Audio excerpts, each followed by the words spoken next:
omongan ngono kersane pangeran cintaku suci sehidup semati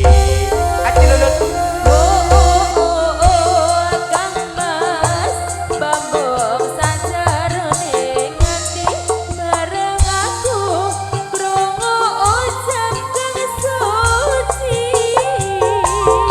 najan kowe lodi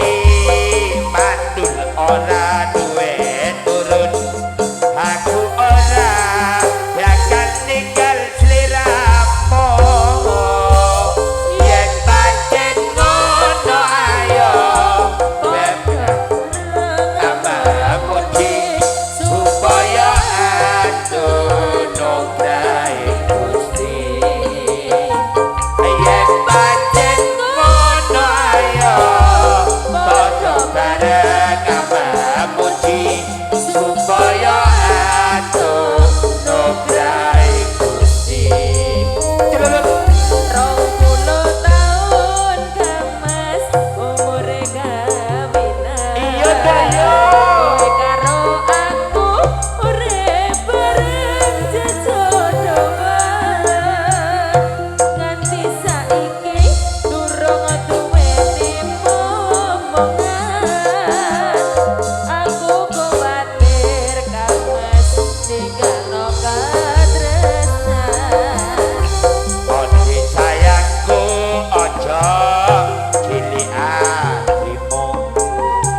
tresnane pun kakak ora kaya jare wedelan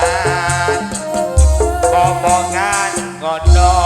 agar sane pangeran cintaku suci sehidup semati Cilulut ae Kang Mas bambung sajarone ngati bareng aku krungu ucap kang suci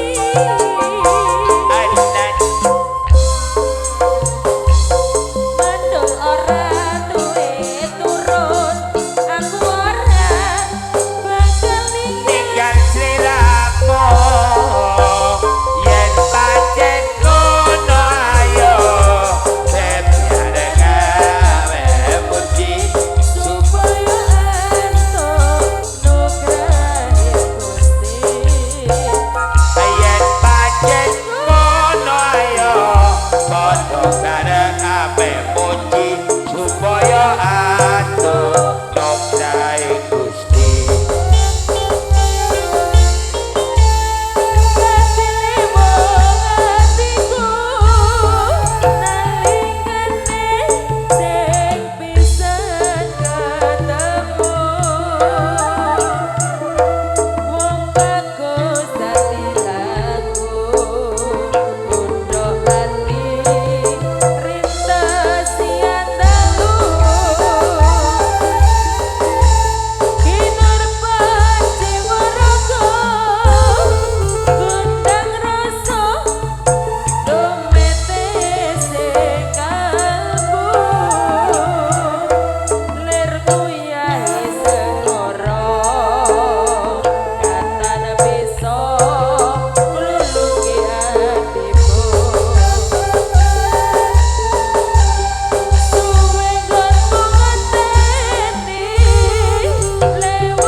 Bandung, terima kasih penghormatan